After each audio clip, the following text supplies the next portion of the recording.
মানুষ, এত মানুষ উড়ে আসে, গাড়ি দিয়ে আসে।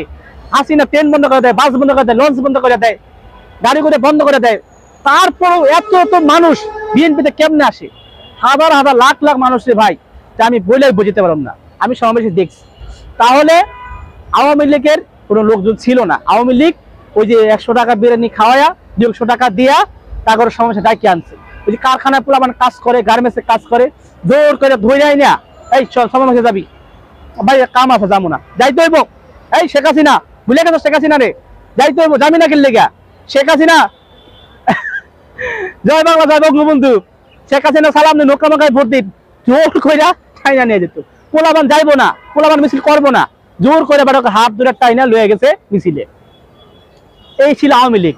আর বিএনপির যদি মিছিল হইতো, সমাবেশ হইতো, কোনো কিছু হইতো, ভাই বলা লাগতো না, আম পাস ফালার দিয়া দইরে চলে আসতো বিএনপির সমাবেশে, বিএনপির গণমিছিলে। কিন্তু আওয়ামী লীগের কোনো জায়গায় আমি এরকম দেখি নাই।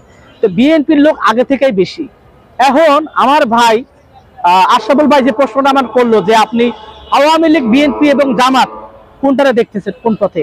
ডক্টর মোহাম্মদ ইউনূস, ডক্টর মোহাম্মদ ইউনূসকে ক্ষমতায় বসানোটা একদমই উচিত হয় নাই। কি জন্য? ডক্টর মোহাম্মদ ইউনূস আমরা জানি উনি একজন সুদখোর। উনি যে পরিমাণ সুদ খায়, এরকম সুদ কেউ খায় না। ওনাকে কি কারণে বসাইছে আমি রাকিব জানি না। 8টা মাস হয়ে গেছে আজকে উনি ক্ষমতায়, উনি কি করতে পারছে এটাই আমার প্রশ্ন। উনি কি করতেছে ক্ষমতায় থেকে? এবং আওয়ামী লীগ নাকি আজকে শুনছি যে বনানী কবরস্থানে একজনের, তাদের একটা কর্মী নাকি একটা নেতা মারা গেছে, সেই বনানী কবরস্থানে সে দাফন করতে আসছে এবং সেখানে নাকি একটা তারা প্রোগ্রাম করবে, কিন্তু উত্তরা বনানী সেরকম একটা জায়গা শুনছিলাম।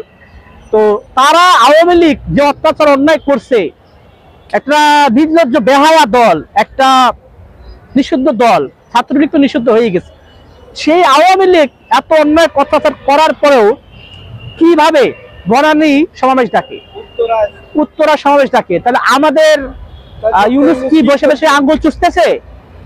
ইউনূস কি বসে বসে আঙ্গুল চুষে? না ইউনূসের কর্মকর্তা, উপদেষ্টা, পুলিশ আঙ্গুল চুষে? যে আওয়ামী লীগ কিভাবে উত্তরায় সমাবেশ করার ডাক দেয়? এই সাহস পাইলো কিভাবে? এত সাহস কি করে পায় আওয়ামী লীগ? সেটাই আমার প্রশ্ন। তো সেই জন্য বলতে চাই, ডক্টর মোহাম্মদ ইউনূস আপনার ক্ষমতা থাকার কোনো অধিকার আমার মনে হয় নাই। আর আপনি যে কি করতে পারবেন আর কি করছেন মানুষ বুঝে ফেলাইছে। আপনারা জনগণ চায় না ক্ষমতায়। আপনি 8 মাসে যা অবস্থা করছেন, 8 বছরেও আপনি কিছু সংস্কার করতে পারবেন না। খালি বলেন সংস্কার সংস্কার সংস্কার। আরে ভাই, সংস্কার করে কি হইব? সংস্কার কে করতে পারছে? আপনি নির্বাচন দিয়ে দেন। আপনি তো আমাদের নির্বাচিত সরকার না, আপনি তো বেনির্বাচিত সরকার।